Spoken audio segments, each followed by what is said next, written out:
তো hi guys, তো আজকে আমি ফার্স্ট টাইম মিষ্টি রসগোল্লা বানাচ্ছি। তো তোমরা সবাই দেখো আমি কীভাবে বানাচ্ছি। তো প্রথমে আমি দুধটাকে ছানা ফাটিয়ে পরে হাত দিয়ে ভালো করে ম্যাশ করে নিয়ে গোল গোল দানা করে কড়াইয়ের মধ্যে গরম জল বসিয়ে দিয়েছি। গরম জল বসে পরে হালকা করে চিনি দিয়েছি। তো সেটা দেখানোর সময় হয়নি। তো বন্ধুরা, আমি ফার্স্ট টাইম আজকে মিষ্টি বানাচ্ছি। তো কেমন হয় তোমরা অবশ্যই কমেন্ট করে জানাবা। তো আমি এখন এগুলোকে চিনি ফুটন্ত জলের মধ্যে ছেড়ে দিয়েছি। তো এখন টকবক টকবক করতেছে। তো দেখো মানে কি হয়েছে বলো তো, আমি না একদম পুরো হাই স্পিডে জাল দিয়েছি, তো এর জন্য কিছুটা একটু ফেটে গিয়েছে। তো তোমরা এই ভুলটা কিন্তু কেউ করবে না। হালকা লো ফ্লেমে প্রথমে হাই করে জাল দিয়ে পরে লো ফ্লেমে জাল দেবা।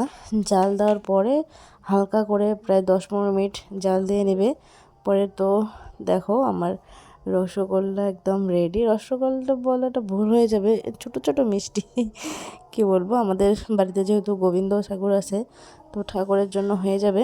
তো যাই হোক বন্ধুরা, কেমন হয়েছে তোমরা কিন্তু অবশ্যই কমেন্ট করে জানাবা।